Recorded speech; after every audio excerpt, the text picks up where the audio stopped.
Hello, and welcome back for some inside baseball style analysis on the upcoming changes to the YouTube partnership program. In Perfidious Pete plays XCOM, War of the Chosen. Now, I touched on this briefly at the end of the last episode, and some of you may be asking, really, Pete, are you going to rail against YouTube for demonetizing your channel? And you know what? I can see where you might think that, but the answer to that question is actually no. The truth of the matter is, I really just kind of don't care. And that may sound a little strange because for once, I'm actually going to complain about something in a situation where I actually have a little skin in the game. My channel is actually going to be one of the ones that gets demonetized by the YouTube partnership changes come February 20th. After February 20th, I will no longer be able to receive any ad revenue for any of my videos. YouTube is they're disabling monetization options for all channels that have fewer than 4,000 watch hours per annum and fewer than 1,000 subscribers. The watch hours, I've gotten spades. I've got that covered by more than an order of magnitude because for whatever reason, you guys are gracious enough to actually watch my videos when I post them. But I do have fewer than 1,000 subscribers. So, you know, that's it. You can see right by the little dwarf next to your screen that as of recording this video at any rate, I don't have 1,000 subs. I'm short a few, which is fine. So you may be asking, Pete, then how come you aren't pissed if they're demonetizing you? Well, I don't care because I make like a dime a video anyway. I don't really do this for money. YouTubing is just like a hobby for me. I am not a YouTuber. What I am is just a regular dude with a job who likes to record himself playing video games in his leisure time and bullshitting about stuff like how much it must have sucked for Megatron to be forced to rely on Starscream to fire him when he turned into a really big gun.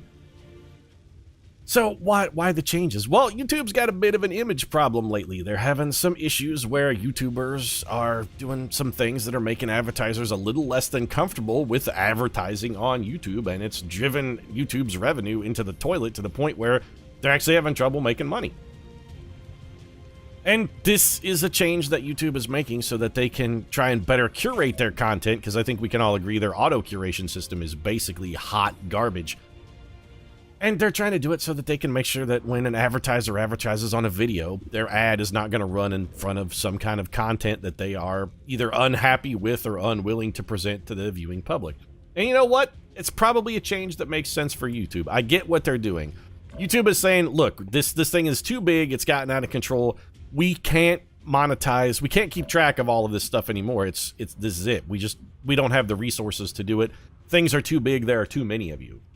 So what we're going to do is for all of you smaller content creators, we're going to just not pay attention to you anymore because you're not generating good revenue. What we would rather do as a company is get a bigger chunk of revenue from people who are getting a lot of views, and rather than try and take a little slice from a whole bunch of people, what we would like is a bigger piece from fewer. We don't want a tiny slice of 1,000 pies. We want a big slice of 10 really, really delicious pies.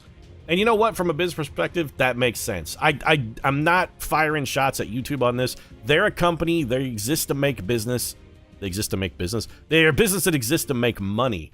Sorry, I'm trying to think while do a relatively involved rant here, and I gotta say it's not going well. But they're in business to make money. That's why they exist. That's their purpose, generating revenue. So the business decision seems like a relatively good one. My problem with the changes fall in more to the fact that I honestly don't think what YouTube is doing is going to address the YouTube problem. The changes they're instituting, I don't feel like are going to fix the problems they're encountering, and I'll tell you why. By and large, all right, I'll tell you why for a certain perspective. Because if you pay attention to what YouTube has said, and their argument is, there are a few bad actors out there who are driving down ad revenues. There's like the actions of a few individuals are harming YouTube as a whole.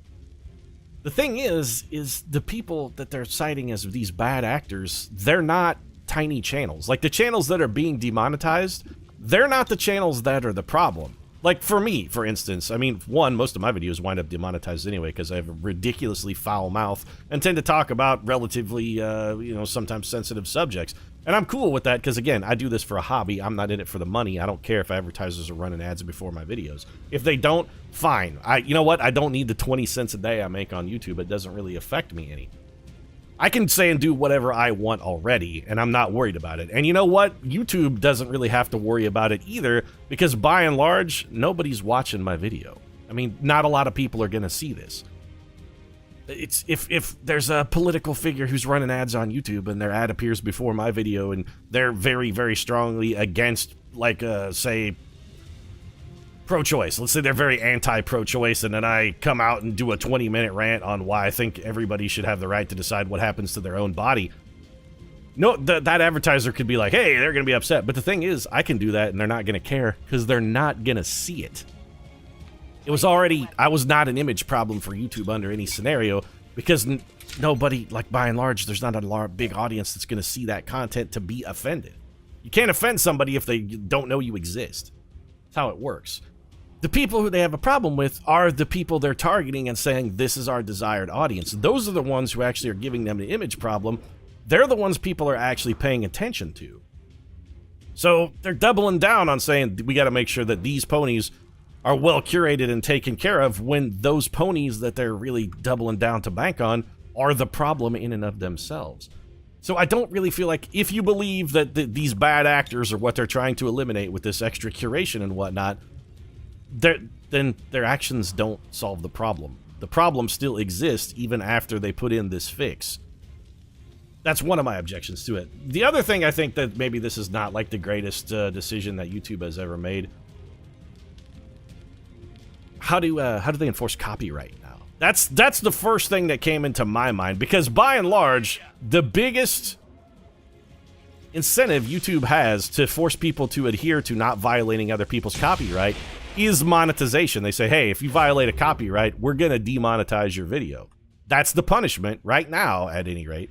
That's the punishment for violating a copyright on YouTube. Your video is demonetized. That's what you get. You don't get ad revenues for it. Those ad revenues instead go to the copyright owner, which, again, perfectly reasonable. Copyrights, people who own and maintain copyrights, you got to defend them because that's how copyright law works. You want your copyright to remain, valid and useful, you have to actively defend it.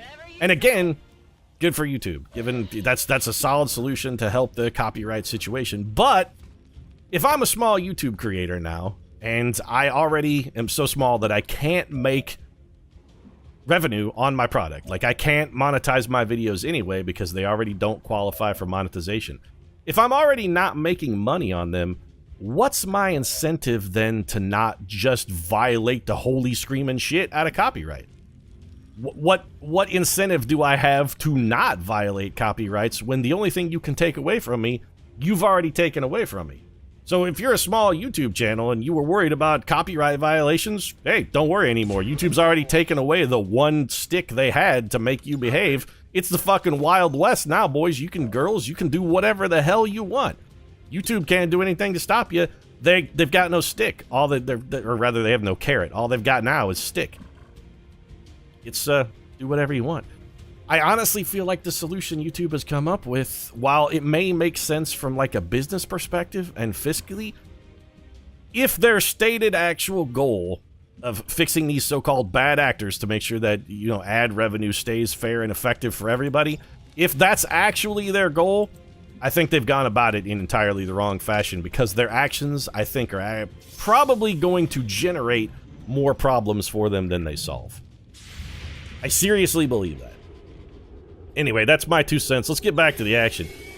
Yeah, Pete, can't see old Sylvester Stallone here taking a shot at that gatekeeper for absolutely no purpose over here. Got a lot of stuff. We got a lot of explosions, by the way. There's going to be 87 billion. What the hell is that wiggling? There's a flying spermatozoa up there, and I don't like it.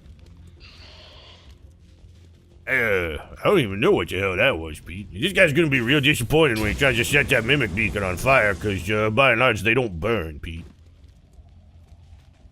This may turn out to have been a pretty good turn for us, apart from the fact that there are 86 billion lost on the map now. And these guys are going to self-activate, which, again, relatively okay. We're comfortable with this. It's just a sectoid and a codex. We'll have no problem mopping those up on our turn.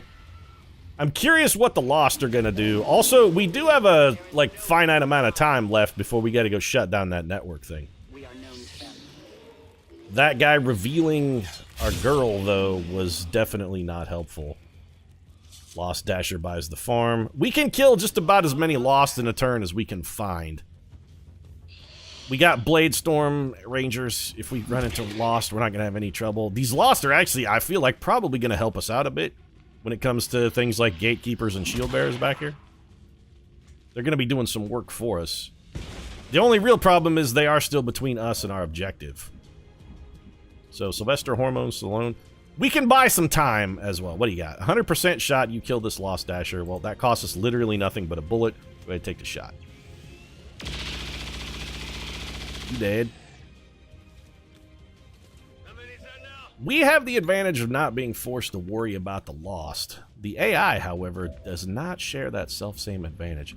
Ava, no more tears, Perone. You know what? Since you're revealed already, can you see that Gatekeeper? If you can see that Gatekeeper, I'm going to have you try and banish it, because I want to see if we can execute him.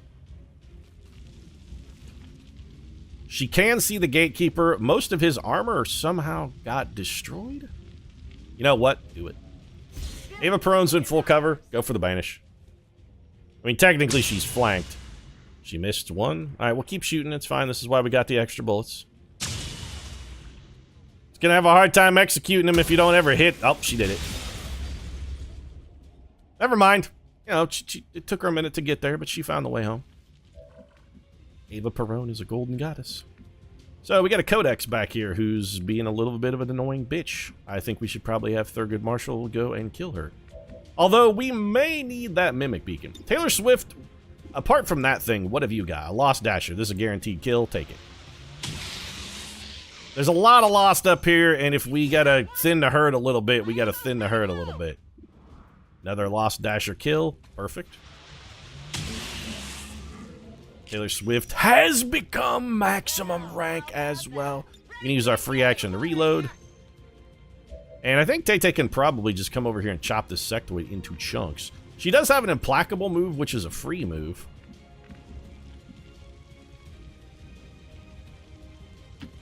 No problem, Let's take our freebie and come down here.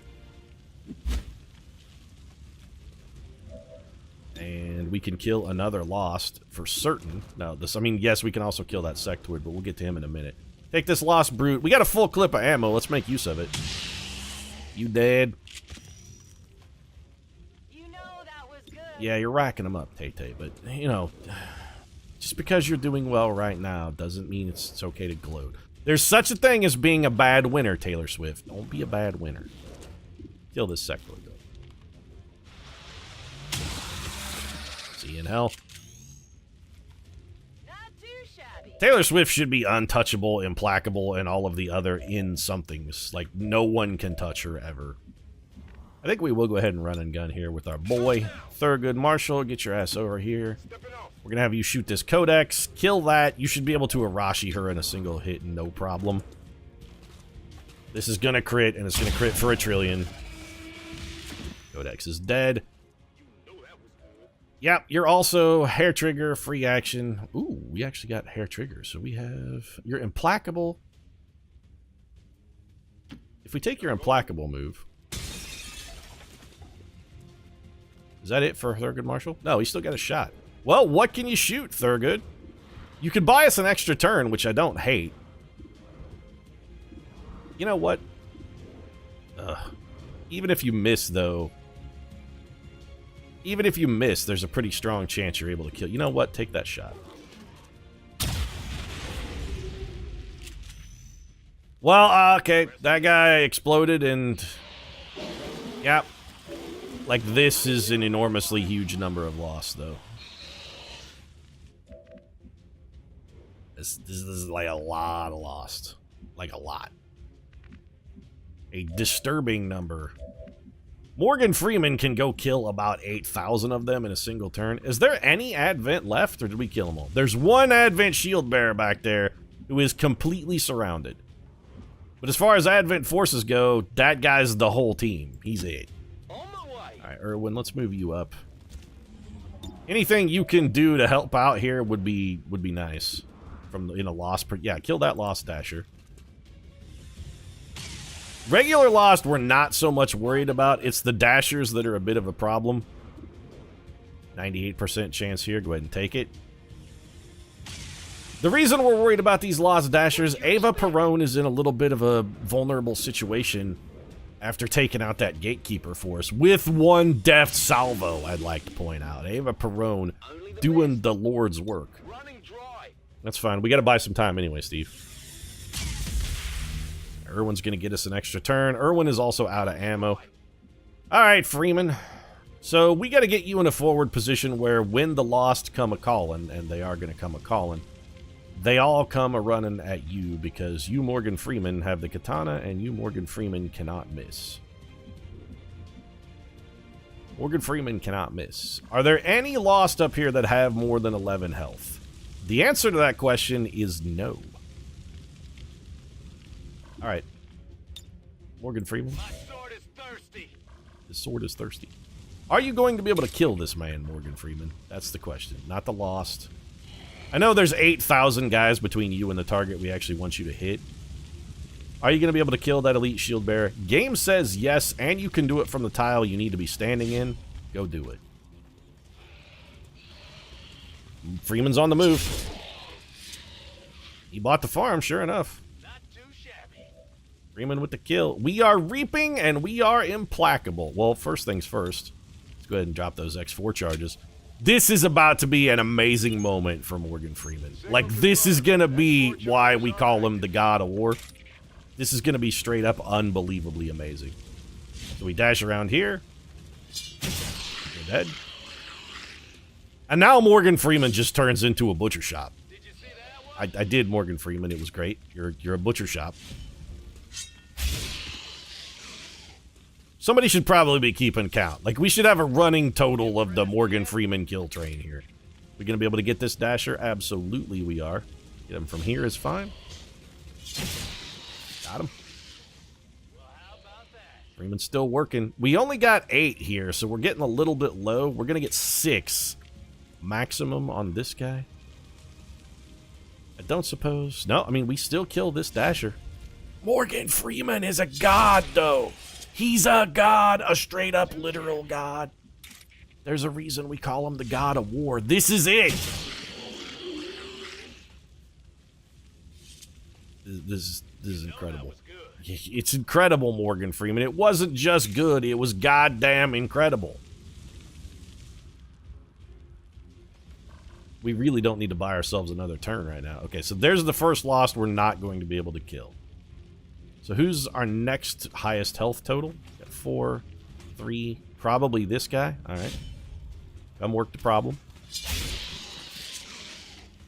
Did you see that one? 6. Reaping is going to be down to like 4 damage now, so we need to come back this way. Well, you know what? No, get this man. I've actually lost count of the number of lives Morgan Freeman has taken. Impressed yet? Well, Pete, if we're going to be technical, the number of lives Morgan Freeman has taken in this particular combat instance is like 2, because I don't technically, Pete, think that these Lost count as living anymore. You know that was good. 4 damage from Morgan Freeman. He's still reaping enough to kill this man. Alright, he finally found somebody he couldn't cut through because he just didn't have enough soup left. But Morgan Freeman ate so much soup there, does it matter? He probably killed 20 guys. You know what? Free up a square around Morgan Freeman, why not? That's 1 less Lost on the table, and it doesn't even cost us an action, so you can still reload here. Low on ammo. Just crack another clip in the old gun here, Pete, and I gotta say, I'm just gonna shut my mouth, because nothing else that I could possibly ever do on this mission will be the equivalent of what Morgan Freeman has delivered, and is continuing to deliver, I'd like to point out. I really gotta ask Mr. Freeman, like, where he gets his HGH, Pete, because wherever he's getting it, is superior product. I mean, he's older than myself, and still out there doing unbelievably amazing work in the field.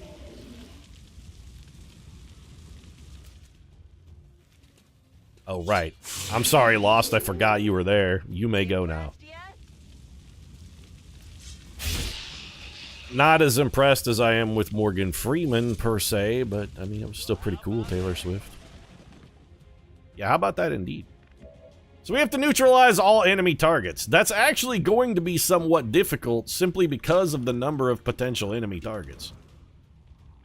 Ava Perone cannot kill that man. You know what, Ava Perone? Go ahead and shadow up here. My natural habitat. then Free reload. up and reload.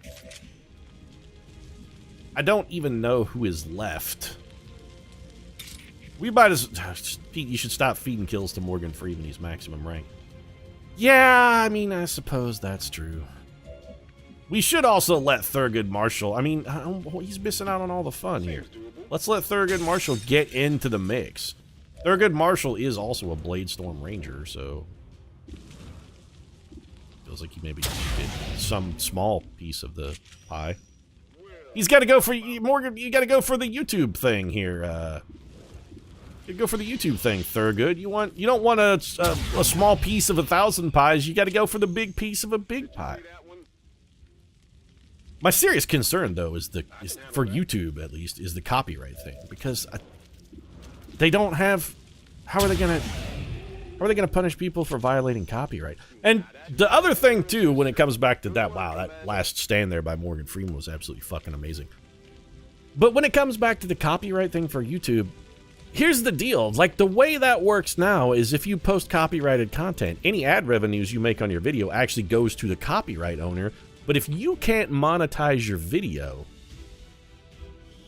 the copyright owner in theory can't also monetize your video and be like, well, Pete, they could just run ads on your video, you don't get it, but it goes to the copyright owner. But if they do that, then they've completely, hey lady, do you mind? I'm talking about the ins and outs of YouTube here. I'm trying to be Johnny Bench on Inside Baseball.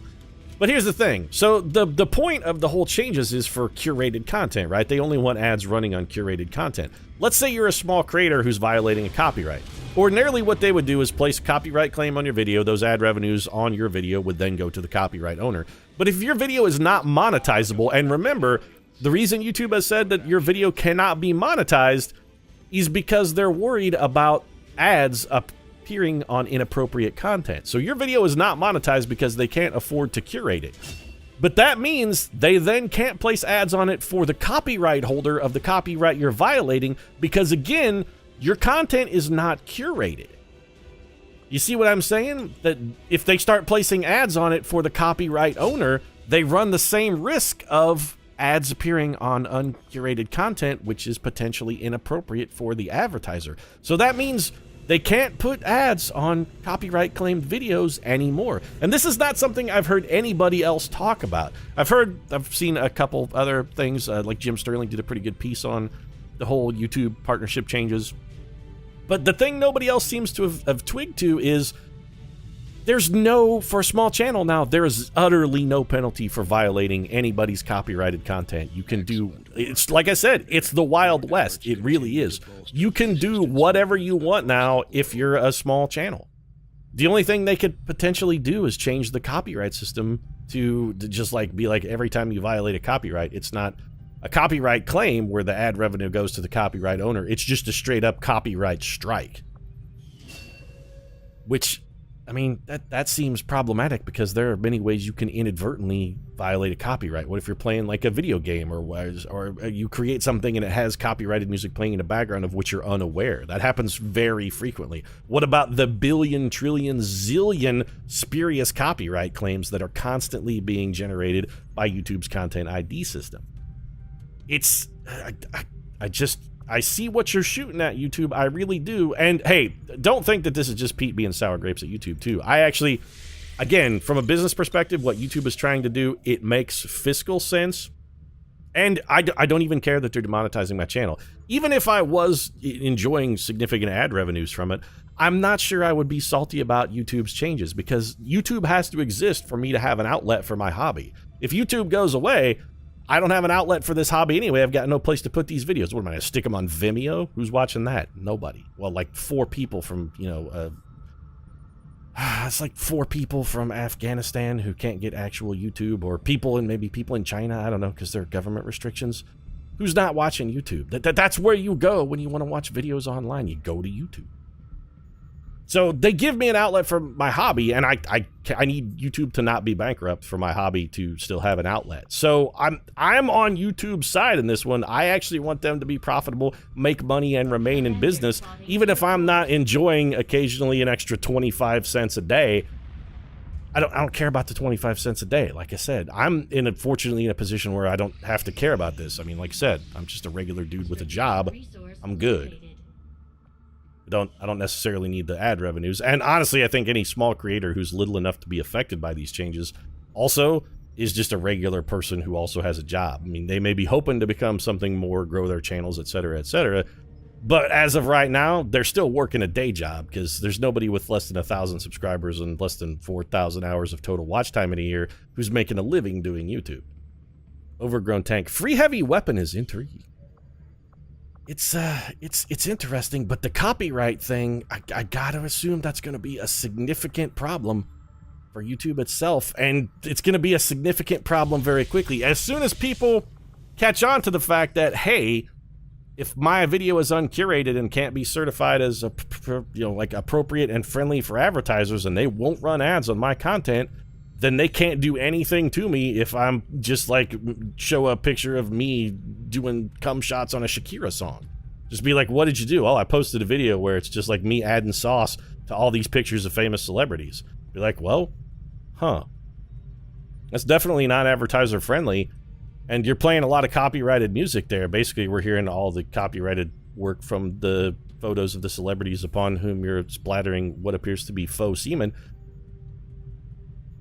What are you going to do? You can't put a copyright claim on that. I mean, you can't have an advertiser's video. You can't have an advertiser popping an ad in front of that. Well, they don't necessarily... What Vidal Sassoon doesn't necessarily want to be associated with giving the bright, shiny sheen to the hair of the celebrity upon whom you are ejaculating.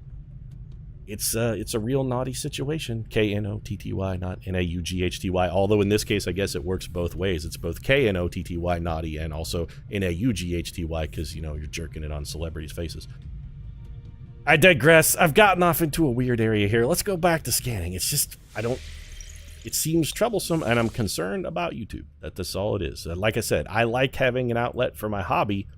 I want them to continue to succeed. Emergency signal from our people deployed with the resistance. All right, well, ambush during the latest action. Looks like we're going to be doing an ambush mission. Position now. Okay, so an Andromedon, a heavy mech. We expected this ambush to come, which is... Wait, weren't we supposed to have negated the ambush on this one? I thought we couldn't be ambushed on this one. Didn't we send a team that negated the chance of being ambushed?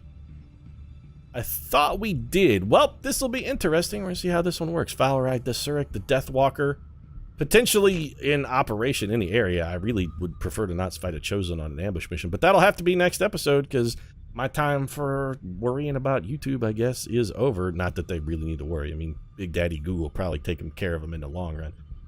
That's it for this episode. If you enjoyed it, feel free to drop a like down in the comment section. Support really does mean a lot. And if you want to consider subscribing, you might click that old subscribe button there. Get Perfidious Pete into the 4-digit category so that he can once again go back to making that 25 cents a day. Honestly, I think once the changes go in, I'll probably just not run ads on any of my videos. Even if I do get over the partnership threshold, I'll probably still choose to not monetize them because, again, mine all get content demonetized anyway because I swear a lot. So at this point, it's largely pointless. I mean, a lot of these videos aren't monetized now. So yet another reason why I don't really care about YouTube's action, because again, it's not really hurting my bottom line any. That's enough rambling though. Thanks very much for watching. I hope to see you again soon.